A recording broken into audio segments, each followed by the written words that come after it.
What do you remember from your kind of childhood? There's lots of snatches of memories here or there, but one memory that really sticks out is I set fire to our family home. I think I was weirdly self-motivated to do that. Ibrahim Khan, Islamic finance guru on YouTube. He's an Oxford graduate and he's the founder of Curate Capital. He is also the co-author of Halal Investing for Beginners. By late 2019, we'd actually raised a small angel round for our own company, IFG, Islamic Finance Guru. How much did you guys raise? We raised 3 million. In retrospect, we didn't actually need to use any of it. What annoys or irritates you the most? Mediocrity.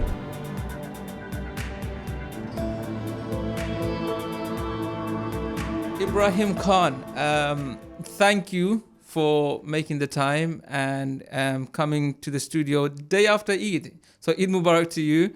How was your Eid? Yeah, it was great, alhamdulillah. Spent it mostly with my family and got a spot of gardening in as well. So alhamdulillah. Nice. So are you quite a active father, a family man? Yeah, absolutely. So I've got 2 kids. I'm married, and yeah, there's a lot of picking up and dropping off going on. A lot of Ubering, yeah. Yeah. Yes. Yep. I can for sure relate to that. So, you know what? I'm glad you made it, and because I thought, you know what, I might get a message like, yo, it's day after Eid, let's reschedule. Alhamdulillah, you're here. That shows you're very, very, I guess, committed. And just to kind of begin the episode, I would like for you to kind of take us back, way back into your childhood in terms of how you were as a person. Were you always a leader or were you a follower? How did your childhood look like from a kind of, now that you look back, how was it? Did you see any kind of clues in terms of that you would become an entrepreneur at some point? I think we're all products of our childhood, right? That's a pretty non-controversial statement. I think we moved around a lot as kids. So my dad is a doctor and he was training, so we moved around a lot. And I think that very naturally teaches you the ability to... Which area was it you were moving around? We arrived in Cardiff from Pakistan. That's where I was born. Came over here when I was 5. Then we lived at least a year in Cardiff, Barnstaple in Devon, Bradford, Glasgow, Leicester, and the northeast is where I primarily grew up. Stoke-on-Trent, Manchester, and then University, Oxford, London for a number of years, and then there's somewhere else as well, Saudi for a period. Wow. So we've properly moved around. That's a lot of moving around. I mean, yeah. How do you find it? The whole moving around aspect, moving schools, making new friends, meeting new people. I think I'd be quite daunted. And in fact, I was daunted when we moved from Bangladesh to the UK. So, I mean, how was it for you? I think it was all right, actually. I think I probably was lucky in that I was always someone who made friends relatively quickly. That was something that I didn't really find too much of an issue. And then I think the other thing was that most of my primary school and secondary school actually was in one place. So in a weird way, there was a lot of movement that happened, but that was on either side of the core bits. And those bits, I had a lot of stable periods where I was just in one school or one location. And I think those are actually the bits where, particularly secondary school, where people are a bit more focused around relationships and how one is supposed to interact with others, and you're a little bit more self-conscious. And actually all of that was in one place. I think the other interesting thing about my childhood was, you were talking about the entrepreneurial aspect. I was one of those people who was bringing in cricket bats and balls from Pakistan and selling them, and taking my dad's free pens that he would get from conferences that were quite cool and looking to sell those, and that sort of thing. So I was always kind of entrepreneurial. What age are we talking? You're talking year 5, 6 for the cricket bats, and then primary school. Yeah. So, and then secondary school for the pens and various things like that. Wow, that's amazing. So, what's your kind of earliest memory of you being an individual? Like, what do you remember the most? And I always say this, for me, it was like getting chased by a dog or something. You know, that's I think when my brain started recording, the record button turned on. What do you remember from your kind of childhood? There's lots of snatches of memories here or there, but one memory that really sticks out is I set fire to our family home. Yeah. No way. Yeah. So when I was quite young, Was that in Pakistan? Pakistan, yeah. And I vividly remember that my grandmother put the matches at the top of the cupboard where she thought that I wouldn't be able to reach. Keep out of reach of children. Yeah, exactly. And then I figured out a way to get onto the cupboard, get the matches, and then I took it into the front room, and I experimented with the matches, and I would light them and I'd put it on the floor and it just extinguish in the carpet.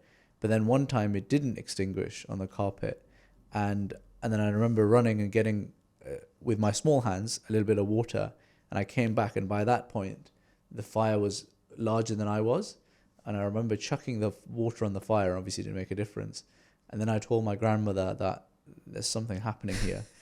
And it was the fire brigade came, people jumped over the walls to help out, and the front section of the house had to be like rebuilt, or wow, that is all mad. the furniture changed.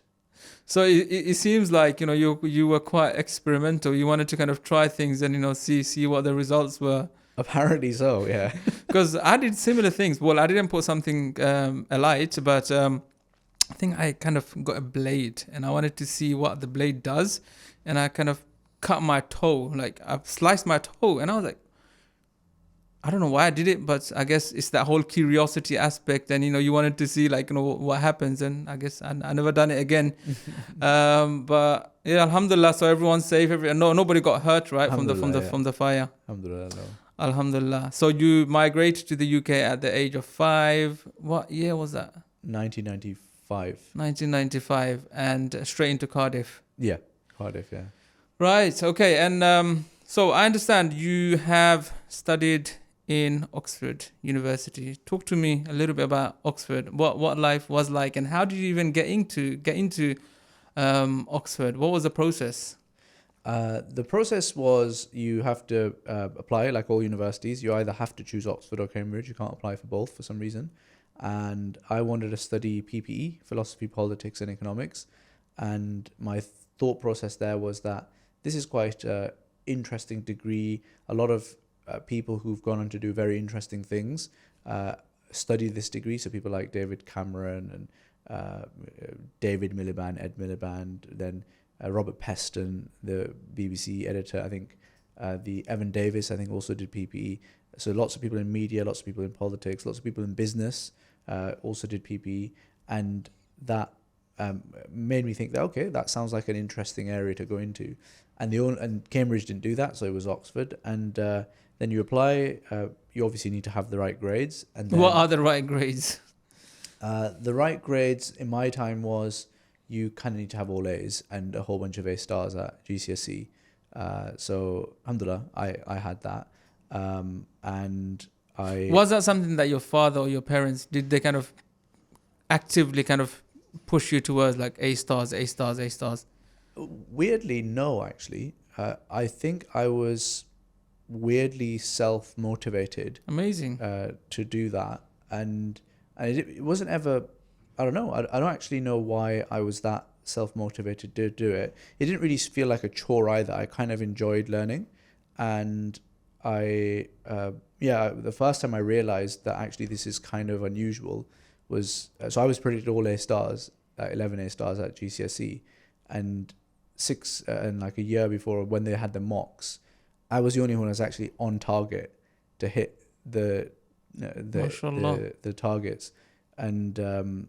which was, I guess, technically it would be the hardest for me to be able to be on track for everything. And I realized at that point that others were not, because I had kind of thought that this is, I don't know, I never really thought about it as a kid. And I think after that, I thought, all right, well, we need to clearly try and make the best of my abilities here. And my parents were really, really helpful in the sense that my parents did push me, and they did want me to do well through extracurricular things like humour on maths and tuitions here or there, or other kind of whatever support I needed from revision guides or that sort of thing. But it wasn't that they were on my case by any stretch. And then yeah, you apply. You have to have a good personal statement, and then interviews is the next thing after that. So you went to the interview. What happened? At interview stage, you have 3 tutors who are experts in the area, and they will be grilling you on various different things. I remember the first question, or one of the questions that really sticks in my memory is they asked that if you're the head of the prison service and you can give these omega-3 tablets to inmates, would you do it or not? What do you think? Would you give it? I don't know. I don't know if I would give it or not, because me being a soft person, I probably would. Why would you give it? I don't know. Maybe because they need the vitamins. Maybe they need to. I suppose maybe that would, make sure that they have a better experience in prison. Prison is not supposed to be better experience, but at least from a human perspective, you kind of give them a better chance. Yeah. That's it. That's exactly right. So we got into all of that discussion around what's the point of prison? Is it retribution? Is it rehabilitation? Is it something else? And I ultimately said that we shouldn't give it to them. I think I fell more on the side of prison being a punishment or a retribution. And that was quite interesting. Some of the tutors there actually taught David Cameron, so I went to his old college, and that was quite an interesting experience. So they were perfectly nice, and alhamdulillah, I got the place.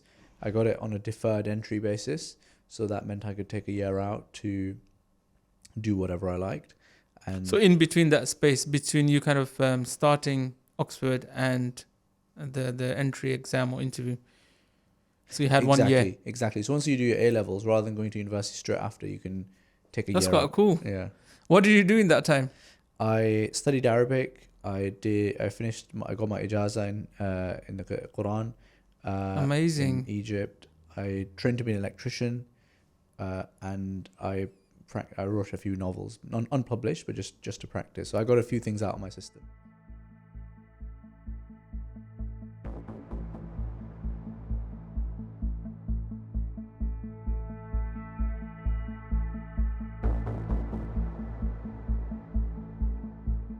MashaAllah, that's really, really productive. So I have this view about Oxford or the likes of Cambridge.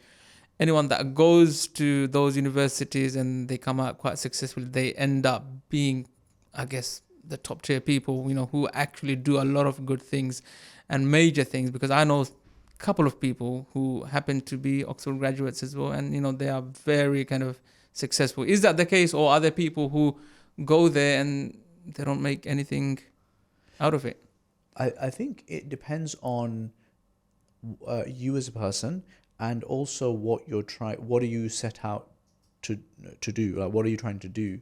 Because there are certain people who are just there because they're really academic, and that's what they want to go into. And there's a lot of people who go to Oxford who then become researchers, far more than other universities in my view, Cambridge, and you'll see that, and you might not necessarily hear too much about them. But then there's other people who just got in because they were bright and they're articulate, they're interesting, but they from a career perspective, they don't necessarily have that drive, and they're quite happy to trundle along, and just because they're probably a good quality person, or good quality, they've got a good skill set, they will rise through the ranks and get to perhaps middle management at some point. But that's a question of drive. Do they actually care about their career, or are they more interested in the extracurriculars, or they're more interested in their family life? So you get, and I think of a huge chunk of people at Oxford or Cambridge would fall into this bucket. And then there's a small minority of people who I think are highly ambitious, and then there's a bunch of them are quite entrepreneurial as well. And so some of these highly ambitious people would approach their ambition through either media, politics, business, the corporate ladder. It might be whatever means they want to do, but the drive is the thing that separates them. No, absolutely. And then entrepreneurs, of course. Absolutely. So Mehdi Hassan, he went to Oxford, right? Yeah, he did. And they happen to kind of speak very eloquently, like anyone that comes out of Oxford. Is that a thing? Is that something that they put you through in terms of as a process to kind of get you to become good speakers and, you know, speak more eloquently, or does it come naturally? No. I think there are people who are not very eloquent. I would say that Mehdi Hassan is highly eloquent, far more eloquent than the average person at Oxford, certainly far more eloquent than I am. And Mehdi Hassan is, there are things at Oxford that make you a little bit more articulate. So there are tutorials, one-on-one or two-on-one tutorials with a tutor, which mean that you have to be quite well-spoken, and you need to defend your position. And that's not something that you would get in your classic university, where there's a lot more about seminars and classroom-based discussion type things. Gotcha. And that's different. And then there is a very strong debating tradition within Oxford. So you've got the Oxford Union, you've got other debating activities going on. I didn't really ever get involved in that, but I think that's certainly part of it. And then I think there's a very strong acting tradition at Oxford and Cambridge as well, where you get involved in theatre.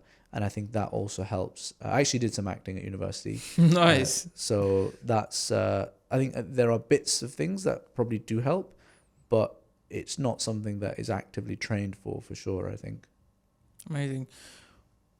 Give me a couple of things that you've really kind of taken away from your parents. I mean, that they've kind of instilled in you throughout your childhood. What would they be? One is that we need to look to serve others, humanity, and the Muslim Ummah, and think about how we can best utilize our own time to serve others in the most effective way. And then I think the second would be the idea of hard work and just being quite stoic and robust and persevere and resilient under pressure, under strain. And I've always seen both of my parents like that, and I think that's something I've learned. Did they ever put you into scenarios where you had to kind of deal with stress and challenging situations? Not so much, really. I think I went as a kid when I was 16. I went to Egypt to study Arabic as well, and that was something that I wanted to do myself. So I organized the whole thing. So that was I think quite a baptism of fire, because you're going into a different country, and this was before mobiles and Androids and all this sort of thing. And in order for you to get around, not speaking the language, it's challenging. So that was, I guess, one of the more higher stress, but also highly educational and very enjoyable experiences that I went through. But I don't think my parents ever put me into a situation like that.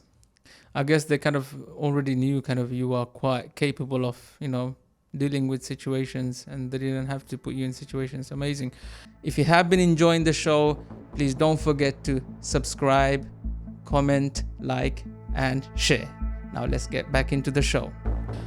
Now talk to me about your first job. After all of this university, you're done, you know, you've got your amazing degrees. What next? So after university, I took a year. I actually took a year out to start my alim course, and whilst I was doing that, I realized it was an evening course. I had all day free. I then did a master's in Islamic finance, because that I could do that during the day, and it was and I, in that first September or so, applied to corporate law. Alhamdulillah, got the place at my training contract in a couple of years' time, and then. So the first half of the year, I just continued, I think, focusing a little bit more on my writing, the novel stuff. But then the second half of the year, I started my first job. This is ignoring, I did some delivery driver type stuff when I was in my gap year. But my first, I guess, proper job was part-time work as a what do you call them, paralegal at a law firm, just helping sort out bundles and various things like that. Wow. So that was your kind of first job, like the paralegal job. And then what happened? Take me through the journey up until maybe perhaps your life as a social media or YouTube personality, and perhaps onto Curate Capital, which you also founded. Yeah, me and my co-founder Mohsin, we both met at university, and we were quite keen to do something to do with Islamic finance and investments from the very start. And why were you keen on Islamic finance? Was it because of your values as people, or was there more to it? Yeah, it was the fact that we were both interested in investments and finance, and we vaguely knew that there was this thing called Islamic finance, and we are interested in our religion, so therefore the two things should go together, and that sounds like a really interesting niche. And we didn't really know too much more about it. And then the next few years, as I mentioned, I was doing my ILM course, my master's, and then training to be a lawyer. You're doing the GDL and LPC, the things that you have to do before you become a lawyer. And Mohsin was going down the same or similar path. And our thought process was that in order for us to understand Islamic finance, let's actually go and experience it at a place where you can see the creative stuff happening, which is the contracts, and see if that's actually us or not. And if it's not, then we can, with law, you've got multiple exit options. And when we went into corporate law, I realized very quickly that Islamic finance is not really that interesting from a corporate perspective. It's really just helping large, often Middle Eastern banks do banking facilities, and that's not really that compelling. And Islamic Finance Guru started off as a blog around the same period, 2015, 2016, and continued for a number of years until about 2019. And it was just sharing a lot of our own research and education and studies, and also corporate experience, and writing for ourselves to make sense of things for ourselves. And people seem to find it quite useful. And then in 2019, we thought, okay, let's try and put it on a more commercial footing and see what happens. And by this time, I was working at a US firm in private equity and venture capital, still in law as a funds lawyer. And we started doing some angel investing as well on the side, and we had a group of family and friends with us as well. So we had a bit of an angel syndicate going, and the two things just snowballed and blossomed. And over the period of the next 9 months, by late 2019, we'd actually raised a small angel round for our own company, IFG, Islamic Finance Guru, and we realized that it was now or never, and we went full time on IFG. How much did you guys raise? I mean, give us a rough kind of figure. We raised 250,000. Amazing. And we, in retrospect, we didn't actually need to use any of it. When we then we raised in 2021, I think, mid 2021, we raised 3 million from as Investec Bank's VC arm, and then a Middle Eastern fund as well, BY, which is backed by Mubadala, and a number of angel investors. But by that point, we hadn't actually used any of the 250K. So in a weird way, it was there as a backup, but it never actually got deployed. But it was very important to give us that confidence to quit our jobs, take a massive pay cut, and go full time on. So how were you kind of funding yourself then? I mean, if you haven't used any of the funding, I mean, what did you guys do to kind of keep yourself going? We were actually already making money at that point. We were still figuring out the business model at that point. We didn't know how to make it work, but we were doing some kind of ad packages, or we might be doing some courses, wills, and various other bits and bobs like that. And that was actually making us more than enough money to survive and grow, alhamdulillah. And it was a pretty small team at the time as well. By the time we raised, I think we were up to about 8 people. Amazing. Yeah. MashaAllah, that's really impressive. I mean, not to use funds. I mean, it could be tempting to kind of dip in, but alhamdulillah, you guys kept to a discipline, and you kind of controlled your temptations. I'm really impressed. So Islamic Finance Guru was formed. You raised capital. How was this process of raising capital? I mean, did you find it quite effortless because you kind of knew everything, or were you getting a lot of declines? How did that experience go? I don't think raising capital is ever easy, and I don't think we found it easy at all. I think it took us a long time, I think from start to finish, probably about 6 months, 4 to 6 months, and I don't think it helps that we're an Islamic fintech, and we were specifically going after quality European and US funds because we wanted there to be an investment into an Islamic fintech from a European or US fund, because that then that shoots the starter gun for everyone else in the ecosystem to start looking at this space. And I like to think that we have actually catalyzed a lot of progress after that, because subsequent to that, we've seen institutional quality funds invest in a number of other people, like Kestrel comes to mind. I think Zoya in the US has had some investment. We've actually invested in Irad, which is a YC Combinator company. Amal Invest is another YC company that has received some funding. And then there's probably a few others that I'm missing out as well. And these are all credible people who've invested in these companies. And I think that's important, because we could have, I think, got money easier if we just went around the Middle East for a bit. But we wanted it to be something that helped the ecosystem as a whole, rather than just, we're just taking it for the money. Okay. So were these investors part of your existing network, or did you have to kind of initiate new conversations along the way, or how did it go? Yeah, some of the investors we knew, other investors we had to have introductions made between us and them, and usually those introductions would come from friends of ours or people who we trust and would also be respected by that fund, whoever that person might be.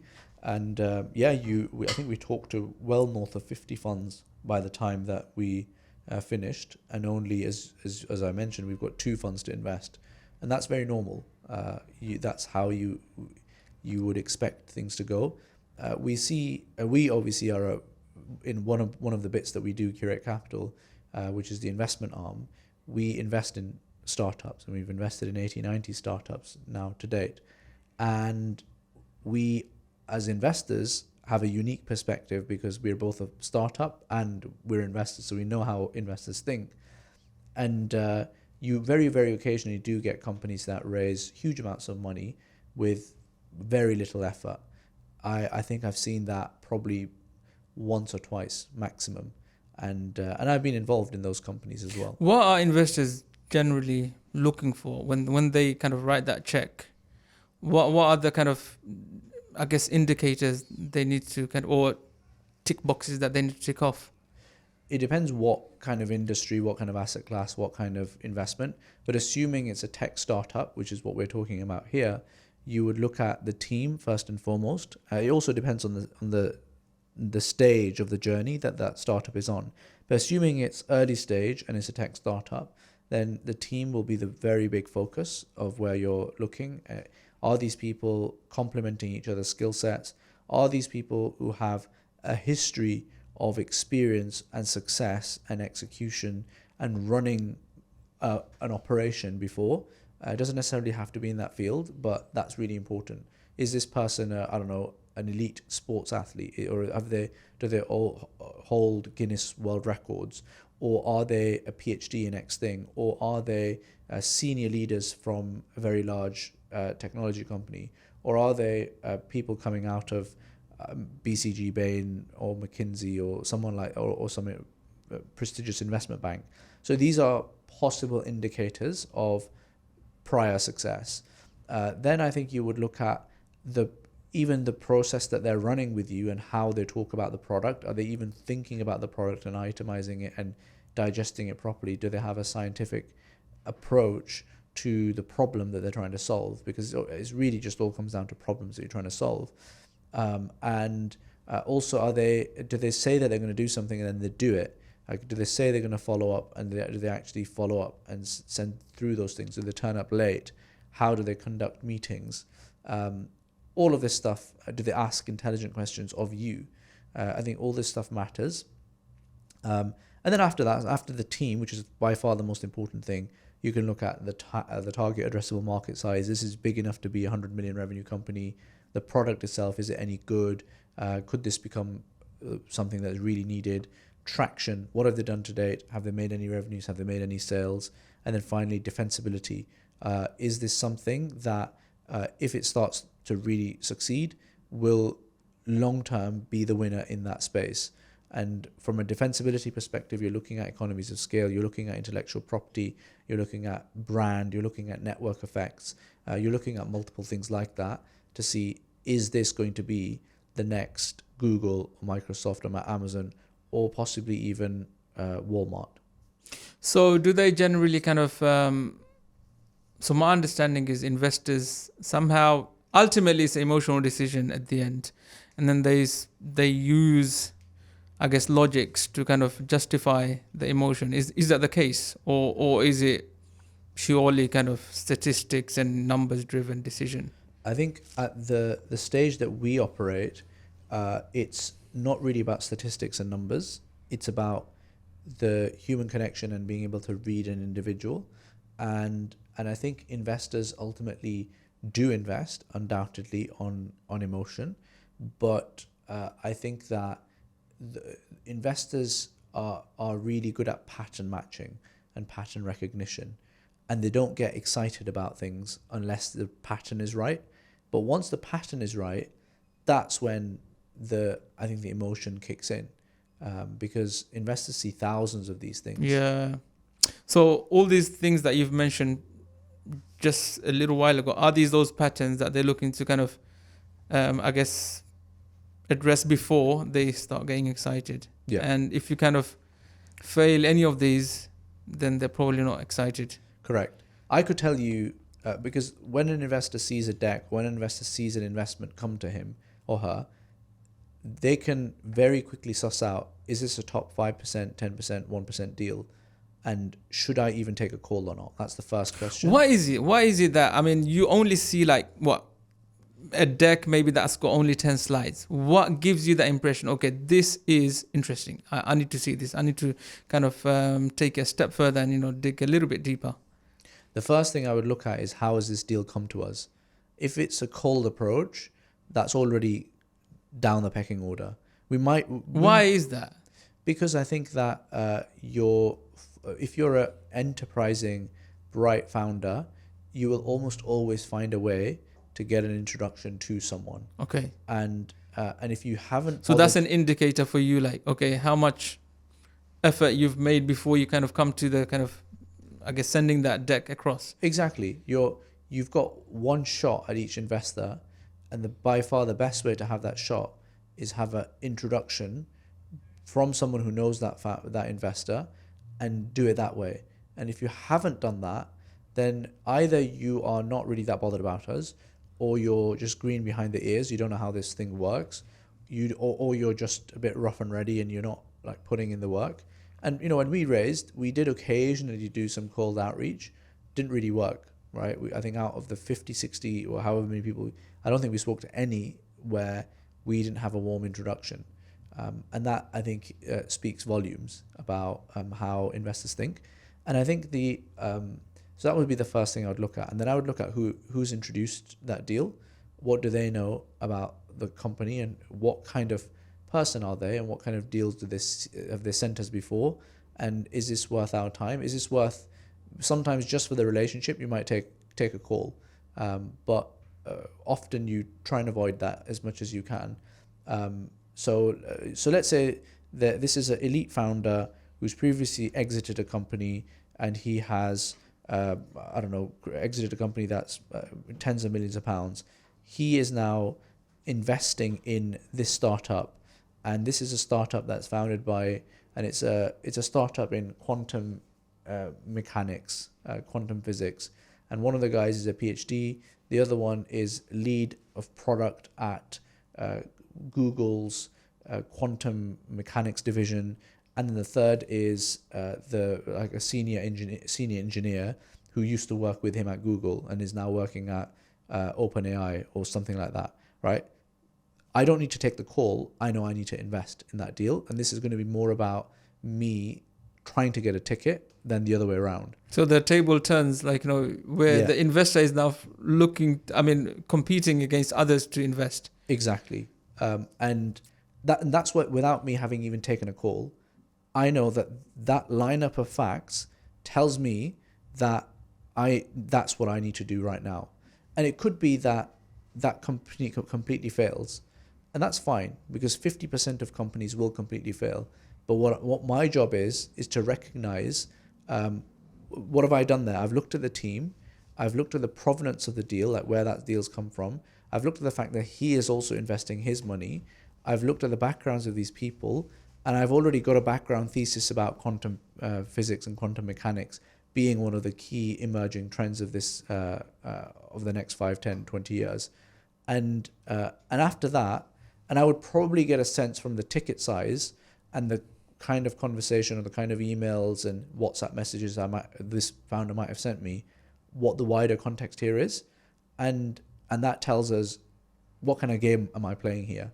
So that would be a very hot deal that we would be lucky to get into, and that was how I would play that. Now, if it was another kind of deal where it's not as hot and you have a little bit more of a time period around it, you would take the call, and we would want to make a decision very quickly within 2 calls max is roughly our time period. We might do some background calls with a few other people if it's actually worthwhile, and might maybe talk to a customer, maybe talk to someone that knows the founder. But then after that, I think we would get to decision stage, because at our stage of investing, there's not very often very much in terms of data and in terms of traction. Yeah, your job is quite difficult, isn't it? It's a lot to do with, as you say, pattern matching. You kind of profiling people based on what you see, hear, what you read. So it's quite difficult. It's like hiring, I suppose. You want to get the best hire, but you don't want to kind of waste your time at the same time. Yeah. So it must be a very difficult thing to do, especially when you're dealing with your own fund and money. So what kind of ticket sizes do you normally what is your sweet spot? Where do you invest? I mean, what's that ticket size average?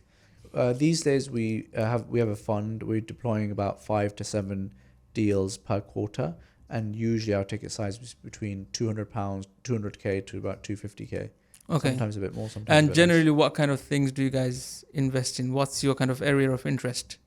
Everything. We're sector agnostic, but we particularly like climate change at the moment, and we particularly like anything around quantum mechanics, quantum computing, artificial intelligence. I think is a very big emerging trend, and we're pretty flexible about everything. We like fintech historically as well, because that's our specialism.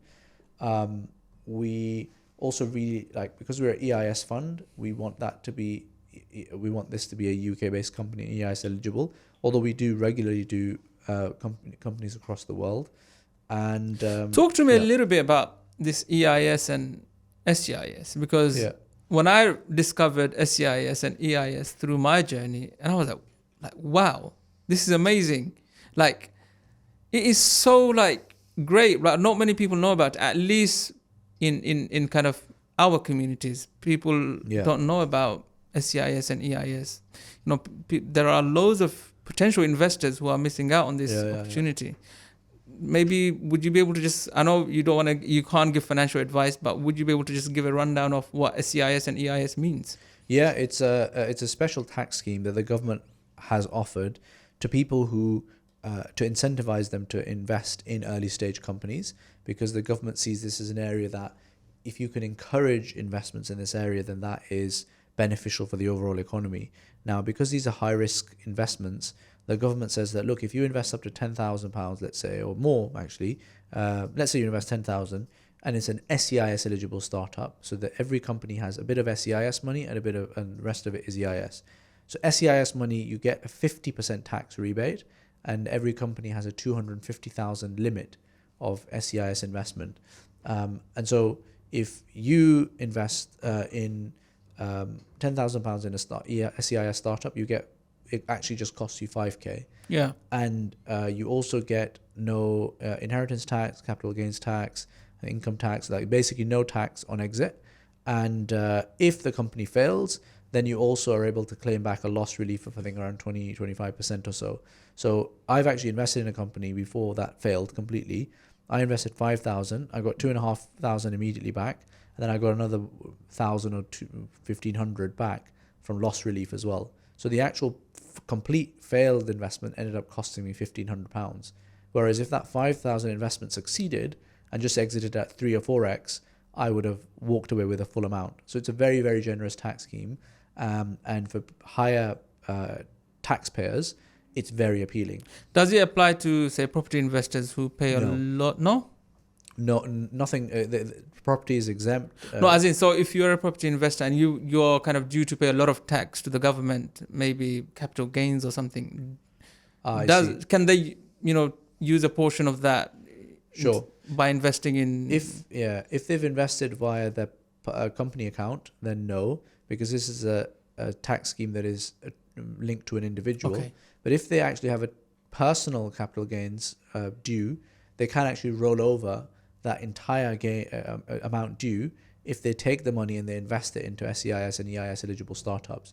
So it's not that the tax bill has gone away, but they've deferred it for as long as that company is you've invested in it. It's so I find it so amazing. I mean, this scheme, and I guess the UK government is really, really kind of actively promoting, innovation and startups. So, but the thing to mention here is that you shouldn't invest in a company because of this. Yeah, you should invest in a company because it's a good company to invest in, and unfortunately, the vast majority of operators in the SEIS, EIS specific investment space are not, I would say, tier one companies.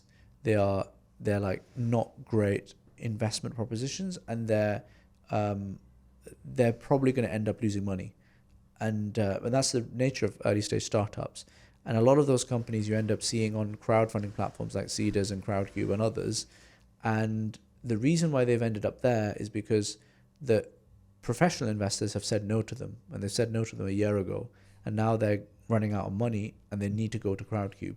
And unfortunately for the average Joe who isn't a professional investor, they don't realize this, and so for them, their experience of SEIS, EIS will actually just be the tax break, but they will actually end up losing money in many cases. So they have to obviously do their own due diligence before they even invest, and they shouldn't, of course, invest because of the tax rebate or reliefs. Absolutely. I think the safest way to do it is invest via an EIS fund, such as ours, but even and within the EIS fund universe, I would say that there's only a small handful of funds that I actually respect as people who consistently get into top quality funds. So I would say people like Ascension Ventures or Octopus would be examples of funds that I see regularly getting into deals that we are either investing in or looking to invest in. And I won't name names, but most others are not that interesting. Amazing. No, this is really good. Like now I'm so, and that's what Curate Capital is. You kind of, so you're a EIS fund. Investors would, I guess, put money into your fund, and then you guys kind of do all the headache and the legwork. Correct. I guess on behalf of the investor. Correct. And how does it work from your point of view? How do you charge the investor for doing that work? Yeah. So we never charge companies. We only charge investors, and that's sign number one of a decent fund, because the whole point, as I explained to you, about getting into these quality deals. With a quality deal, you need to invest. They don't need your money. You need to get in. Yeah. And that's the deals. Those are the deals that are going to actually make the investor a really big return. And if you've now set up your entire business model such that you turn up to that guy who is an expert in quantum physics, and you're saying to him, oh yeah, by the way, I know you've got these other 5 elite funds who are falling over each other to give you money. If you're going to get my money, you're going to give me 5% or 10% as an introducer fee. They will literally, like, why would they do that? Yeah. It doesn't make any sense. And unfortunately, a lot of funds, a lot of operations, a lot of platforms, they do charge. companies. And if they do that, they're just not going to get great deals. They're not setting up their investors for success. So that's off the table. So we charge our investors only, and we charge them 2% per annum. And there's usually an upfront fee as well of 2.5%. And then we cap it after 5 years. So it's not perpetually. Every year there's that additional payment, and we cap it after 5 years. So it's 12.5% total that they would ever end up paying, and we get 20% of the profit share as well. So if there's a successful exit, then we get 20%. So it's all done online through Curate platform. That's right, yeah. So you can deposit money as well, or is it kind of how does it work? Yeah, you would just sign up to the web app or the mobile app, and you register, do your anti-money laundering, know your ID checks, and then you would be able to see the different investments, click through, read about them, watch videos about them, and then click in, say I want to invest 10,000, 100,000, and then commit, and then you would see the bank details. So we're a regulated platform. We've got a third-party custodian. They would wire money to that, and then we would take it from there and sort out all the paperwork. Nice, interesting, very, very, very interesting. Now, obviously, you have a team behind the scenes who are working on Curate Capital. What do you look for when you hire people for yourself? Is it the same methodology as investing in a startup, or is it quite different? I think you look for culture fit first and foremost.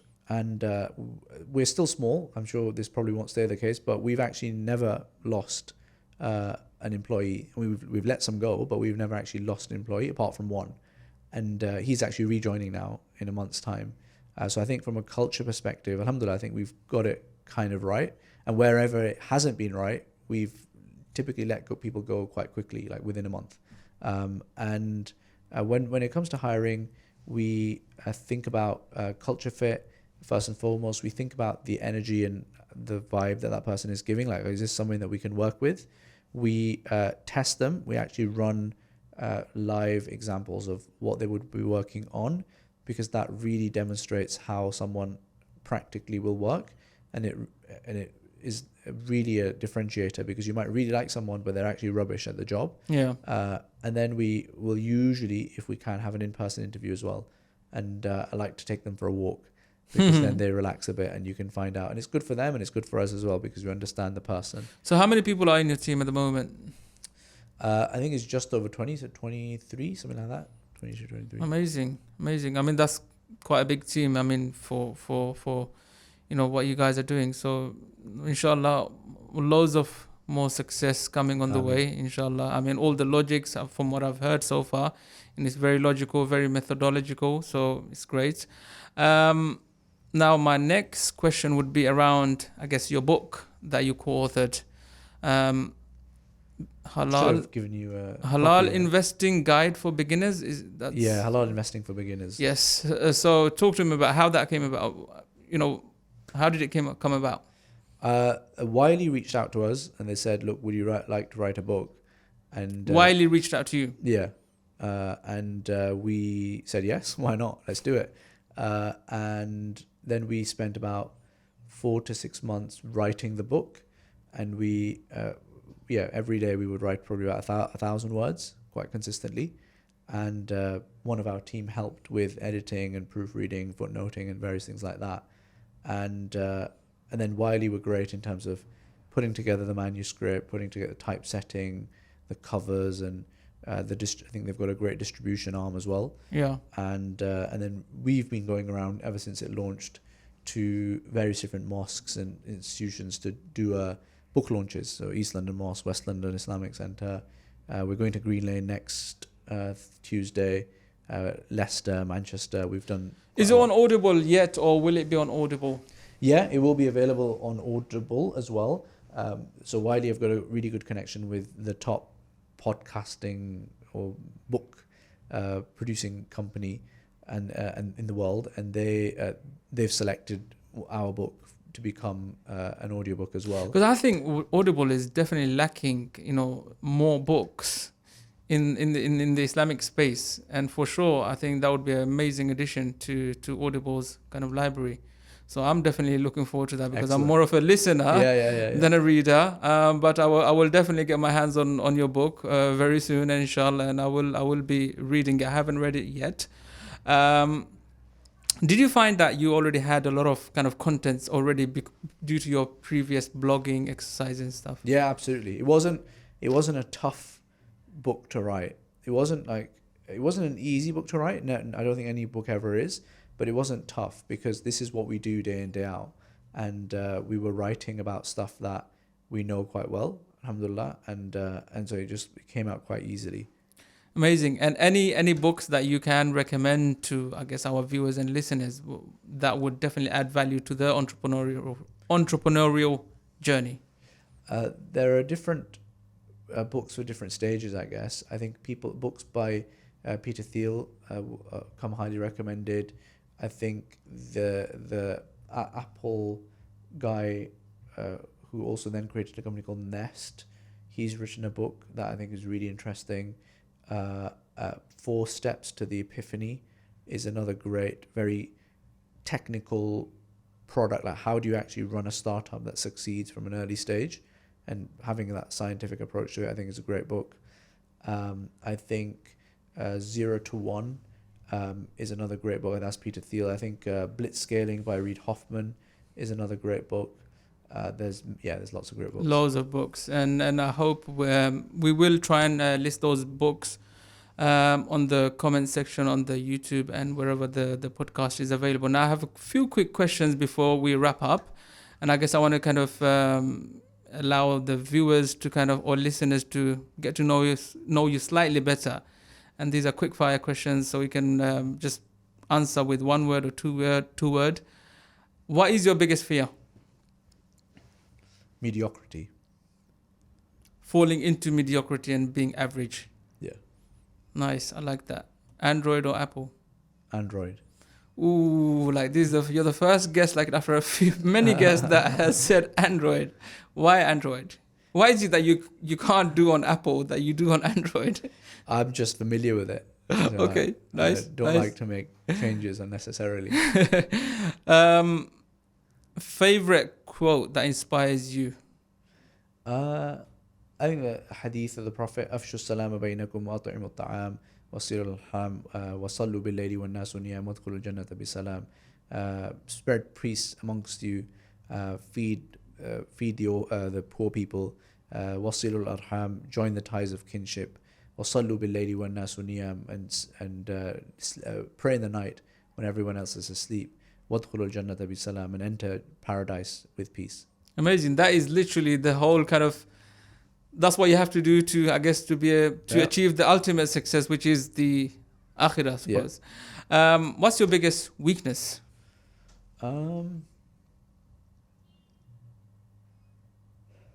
I think probably I am too hasty.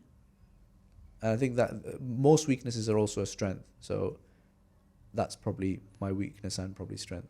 And last one, what annoys or irritates you the most? Mediocrity. Again, so mediocrity, falling into mediocrity, and I suppose, average work you don't like. And one more.